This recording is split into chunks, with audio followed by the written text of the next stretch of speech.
What if you could fuel your body with the ultimate blend of superfoods, enzymes, and essential nutrients, all in one powerful formula, the ultimate superfood? Set up your health with a strong foundation. And we're going to be talking about that and a lot more right after this.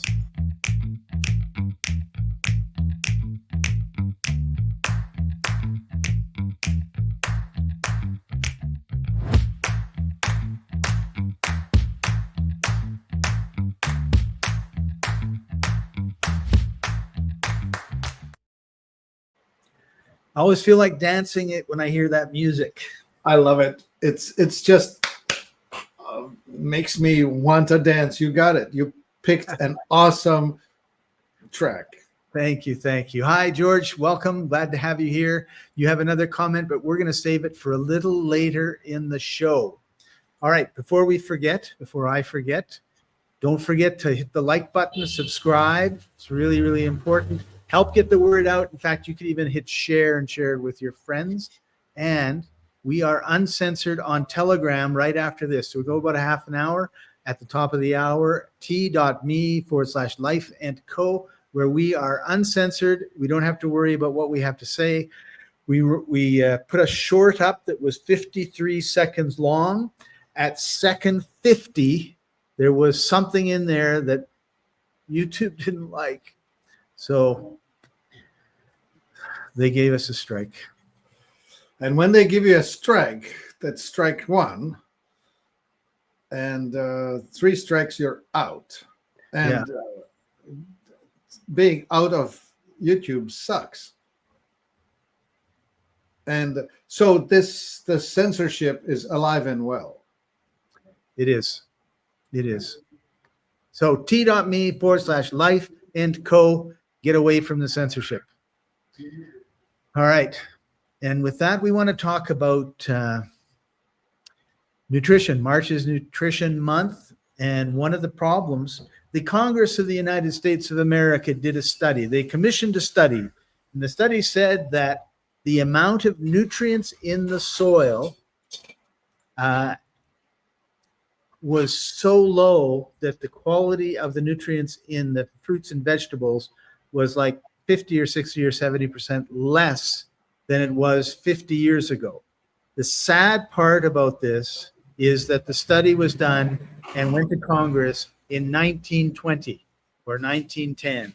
No, So 1937, Scott. 1937. So it's like almost 100 years later, and we still think the thing to do is throw herbicides, pesticides, and fertilizer on stuff to solve our nutrition problem. So, Martin, do we have your attention? Yeah, you do. This is where you're supposed to jump in and say something. Oh, for Lord's sake, what am I to say? Well, you say, you know what? We figured out what nutrients we need to put in the people's bodies, and we stuck it in a superfood so that they could. Yeah, okay. Thank you for filling in for me. I was just reading on the Iridesca page, you see. So I wanted to refresh something in my memory so I would be sounding intelligent next time I open my mouth. I wasn't ready. I, by the way, have the page ready to show everybody when it's time to show them. All right, awesome. So let's talk about the impact of poor nutrition on energy, mental clarity, aging, and preventing disease. Okay, so what I got stuck in is I was musing in my head, riffing off of the 1937 report. And here's what I remember, is when farmers were first turning prairie into fields, they would do that in sections, and they would do 10 more feet or 20 more feet that they would plow under. Remember, they were plowing with horses, so it was a lot of effort. And they would be plowing the prairie the first time. The prairie was, I don't know how many thousands of years of prairie with grasses and whatnot, and then they would till it and turn it into a field, and they would plant grain, probably wheat. And what was interesting is that the new section, the newly added piece always grew taller wheat than the part that was planted for some years already. And the reason for that, of course, is the vital force, the vital energy of the soil that was in the natural state. So I'm now talking about the 1800s or early 1900s, the opening of the prairies for agriculture. And then this 1937 study, they were comparing themselves to the mineral levels from only 50 years earlier, 1880s. And then I looked up some new study done in 2005, and in it, they were saying that we have still gone dramatically down. And what was really important was that everything was down, but the GMO foods like GMO corn, GMO wheat, and industrial produce was down twice as bad compared to organic. So to explain, if the level of minerals in the food that you're eating now is at 10% of what it was, what great grandmother was eating, that means that when she ate a pound of broccoli, you now need to eat 10 pounds of broccoli to get the mineralization. So who cares about mineralization, right? It's the zeta potential in your body. It's the mineral density in the food you take in. So if you don't take enough minerals, your body says, I don't have enough, feed me. And what you do is you feed it pizza and calzone and spaghetti meatballs, and that's not minerals. And so at the end of that meal, it says, feed me more. And so you'll end up with calorie rich, nutrient poor, obesity, more energy than the body can use. So that's the stuff that was echoing in my head when you were talking before you asked me a question. Really well said, Martin, because I think you hit on the major points. And if you don't have the minerals and you don't have everything that you need in your body, you're not going to be thinking clearly. You're not going to have the energy you want. You're going to look older sooner. Yep. All those things are going to be happening. Yeah, it's the civilization illness, which we now understand, or they started calling it the metabolic dysregulation or metabolic illness. I used to call it chronic degenerative inflammatory condition, but it includes so much, right? It starts with the cardiovascular, so blood pressure, cholesterol, heart attack, diabetes, obesity, arthritis, joint pain, fibromyalgia, cancer. All of these, every one of these that I just threw in, are metabolic diseases. They are reached at the back end of inadequate food intake or inappropriate food intake. And the important part is this: our ancestors, up to the start of Industrial Revolution, they all lived fairly well, in mostly in the terrain and environment in which they were born. Meaning this, travel was not common. There were traders and travelers, but for the most part, if you were born in Norway, you lived and you died in Norway. Usually within like 20 miles of where you were born, right? Right. And the main point is that the climate of that place is whatever it is, and the food resource of that place is whatever it is. There was not a whole lot of movement of food resources. Like we did not used to get bananas and I don't know what else, apples in the middle of the winter and strawberries 24, no, not a 24, 12 months of the year, that sort of thing, right?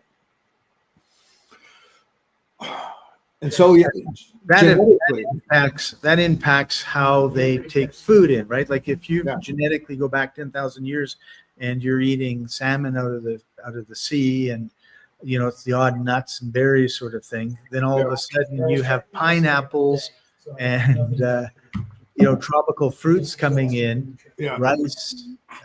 Your body's not going to be as appreciative as we might think. yeah. Availability of grain was the major shift. See, like the Po Valley in northern Italy, that the granary of the Roman Empire, where wheat grows readily, gave rise to the wheat culture. But up in the colder climates, like where I grew up, wheat was rare. We had barley and we had rye and we had lentils and peas. And so my ancestors were not adapted to a lot of wheat. And way north, like Sweden, Norway, British Isles.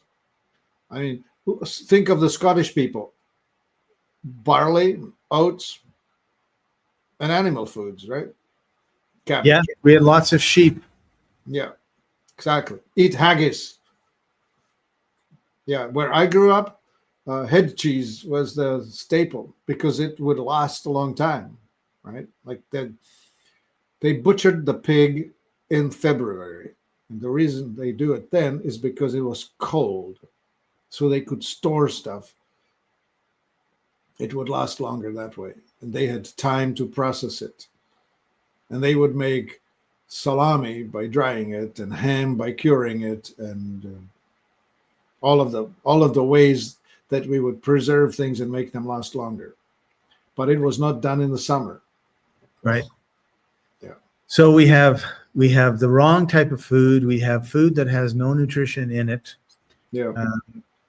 And so I guess the big question is, well, that's okay. I understand all that, but you know what? I have my bottle of vitamin C, and I have my bottle of magnesium, and I have a thing of vitamin. I was going to say something else, but calcium or something that I take. So I'm fine because I've done these pills and stuff. Somehow this society has decided that they're going to major in minor things. It's the food. The vitamins are not unimportant, but they're secondary. The primary stuff is the macronutrients, which is fats, proteins, and carbohydrates, and you need to have the right ratio of them that matches your genetics. And the second thing that really matters are the things that protect it from spoilage. They're called pigments, and they are colorful, and they were known as herbs and spices. And so the red and blue and brown and yellow, the turmeric, the red pepper, the capsicum, the the blue pigment would be probably from what's it called?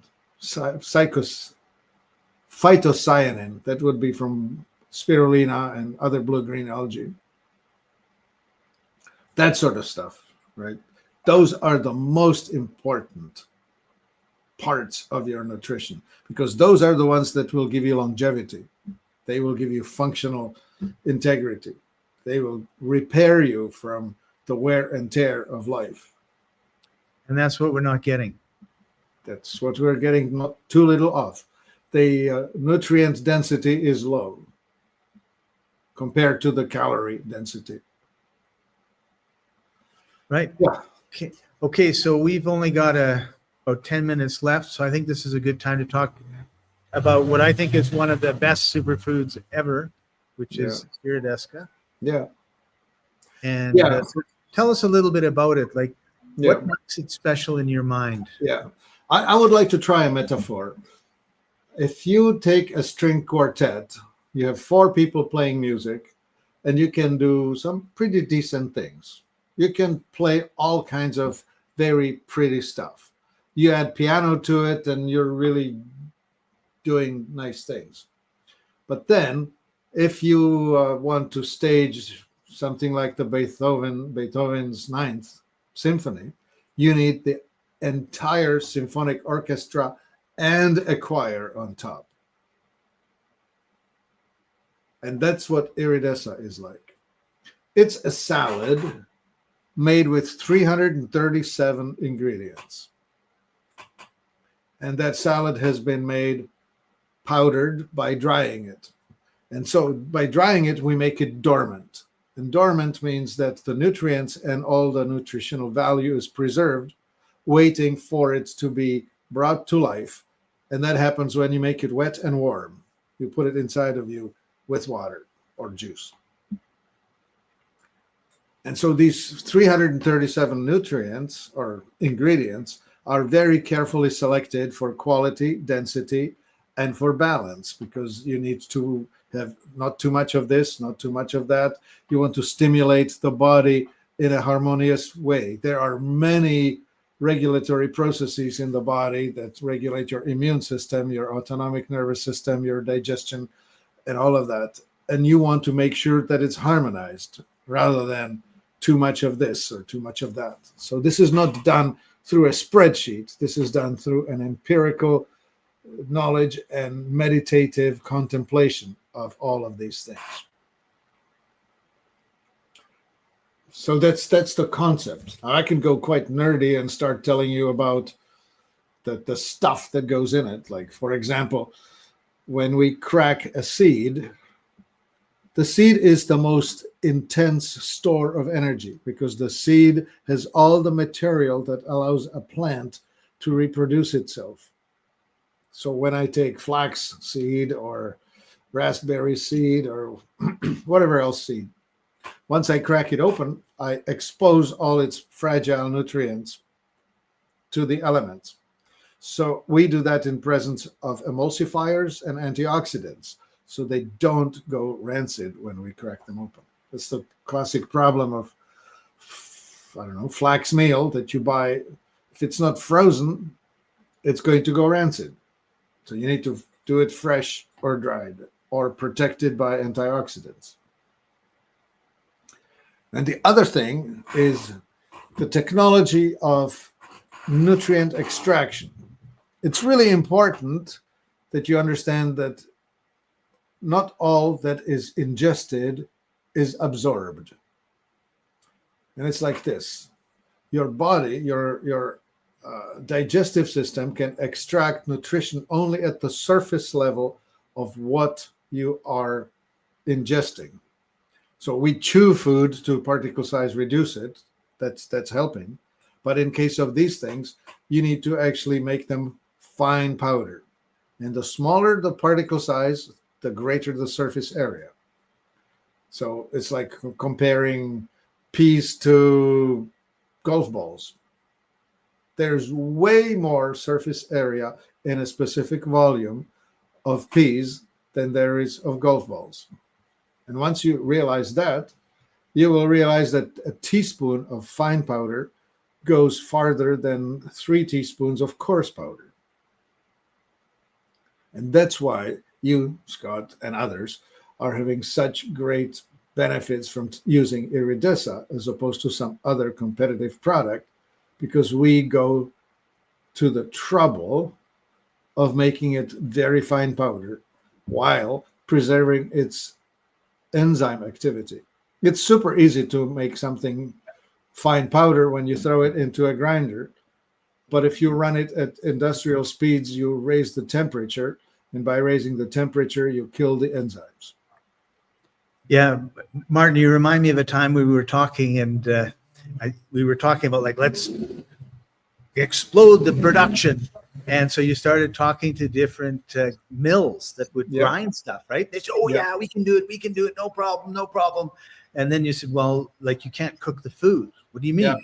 And they said, no, when we grind it, it's going to go up to, like, I don't know what the temperature was, but pretty much burns everything out. Well, the enzyme limit is about 118 Fahrenheit. So anything above that, you've just destroyed the enzymatic value of the food. And that kind of sums it up, right? Like, our whole production process is set up to destroy enzymes, to destroy the quality of the food, the stuff in the food that we need, right? The reason that flour sits in a bag for 6 months on the grocery store shelves is because all the stuff that you really would like to get out of the wheat germ is gone. They're gone. Yeah. Yeah, that's how it works. You have to kill the enzymes, otherwise the food will spoil. Yeah. And if it spoils, it usually means it's good for you. Like, right, but don't eat it when it it's lasts spoiled. so long. You know what's interesting? I remember, this is a sidebar, but I remember beer in Czech Republic when I was growing up. The beer was not pasteurized. It was made raw. And so at about 2 weeks on the store shelf, it would go cloudy. It would just go skunky. And we would know that. And so anyway, later they started pasteurizing the beer. Like the same Czech beer that tastes awesome when you're back there, you buy it in America and it's been pasteurized because it needs to survive the boat transport and the 3 months on the shelf and whatever. And so it's pasteurized and it's a dead beer. Same ingredients, just dead. And does it taste as good? No. No. All right. It reminds you of it. Well, that's sort of a bittersweet thing, isn't it? Okay. Yeah. Yeah. And we had a comment from George. This is a good time to share it. Yeah. He says, I have in front of me a bottle of Excella Orafit purchased at a 40% discount. Really good stuff. So he took advantage of our sale a month or so ago. Well, it's still on. While quantities last, that sale is on. All there right. are 3 products that are aging. You know, we put 3-year best before date on it, and these things are about 1.5 years old, and we want to move them before they get really old looking. Awesome. All right. We've got a few minutes left. Let's talk a little bit about the cost versus value of the product. Yeah. Because you can go into the store and get this massive tub for $15 and it's not good. Yeah. I don't know if we lost your connection or what, but it just went quiet. Well, I remember we took a bottle of Iridesca and the list of ingredients, and then we went into a health food store, and we went shopping for the ingredients. And the bottle of Iridesca is currently selling for $150. And that's about a 2-month supply for most people. So at $2 to $3 a day, that's your supplement there. Anyway, I was about halfway through the list of ingredients, and I was already at over $400 in the shopping cart. Just shopping for what's in it. Because when you buy stuff one at a time in capsules, it's marked up every time somebody touches it. So this markup on the ingredients as you know them ends up costing you a lot more. And especially the sellers, like I remember the television promotions, you know, the Stephen Gundry and the other sellers of stuff, similar type. They have awesome stories. And then you look under the hood and you just see the ingredients per teaspoon and how much. What will you pay for it? And that's where you'll see the value versus price. The cheap stuff is actually waste of money. Yeah. And that's what I was going to say. The price is a lot less and the value is a lot more. Like the quality of the nutrients you're getting. Yeah. And I think maybe what might be a good time or place to kind of close this off is you were talking once about an orangutan and they followed it, or a chimpanzee. Orangutan, for sure. What did he, because there's like 300 or 400 different nutrients or different plants items in Iridesca, right? Yeah. Whereas like today, I've had an egg, some potato, an orange, onions, and I'm halfway through my day. So was that 10 things?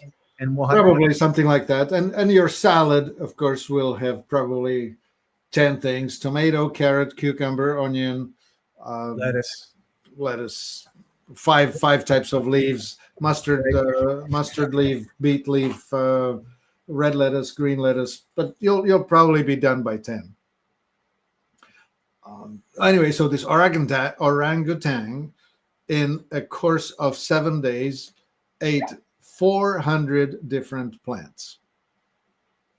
So he's essentially a traveling botanist, identifying various species and eating this and that and the other, right? Like anyway, Iridesca is made with 337 ingredients.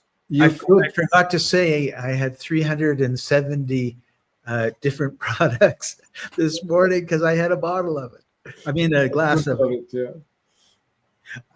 Which actually, this story reminds me of a short video that I saw, and this guy has a banana, and he gives it to the orangutan that's sitting beside him, right? And of course, he's opened it, so there's the part that we eat, and the orangutan takes it, throws the part that we eat away, and eats the skin of the banana.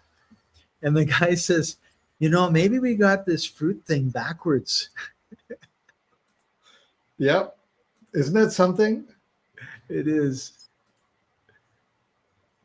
Yeah. All right. Yeah. So, Martin, any last words before we sign off for today? Oh, my. Well, what to say about Iridesca? It's carefully made in small batches. It's made with love. We meditate over it as we produce it. The vibrational health is awesome. We totally avoid things like maltodextrin or other sweeteners. We flavor it with edible plant oils. It's about as good as you can make stuff. It blends readily into smoothies. You can throw it in with some blueberries or celery sticks, or you can go plant like avocado, spinach, lettuce, Iridesca, or you can go fruit side, apple, whatever. You can just mix it into just aronia juice or orange juice if you want, but it'll mix into anything. And because it's fine particle size, you can just whip it with a whisk or a fork. It'll not settle to the bottom. You can just drink it. And the benefits are awesome. Yeah, I can attribute to that. Like, it's really been wonderful. And it's been 20 years that I've been taking it and the other Excellent products. And I'm happy to say no drugs and good health, which is, and the brain kind of works most of the time. Yeah, most of the time you sound pretty coherent. You know what's interesting? Like, I can really make myself unwell by depriving my brain of ketones. So when I'm hungry, here's an interesting thing. When your brain is feeding itself on glucose that comes from starch, it's stupid. Like, your IQ is down. Whereas when you eat, when you are on ketones, which is you're hungry and burning your fat reserves, or you're eating a salad with olive oil and a piece of salmon on top, that's circulating healthy nutrients that will keep you smart. And then throw some Iridesca in your salad if you're wondering. It will work that way too. Right. I'm just used to a glass of water, put it in, mix it up, drink it down. And wow. I'll tell you, it tastes a lot better now than it did 20 years ago. Yeah. Awesome. So thank you for joining us, everybody, and head over to Telegram. We're going to be at t.me/life, and we'll see you next time. Thanks for joining us. Bye-bye.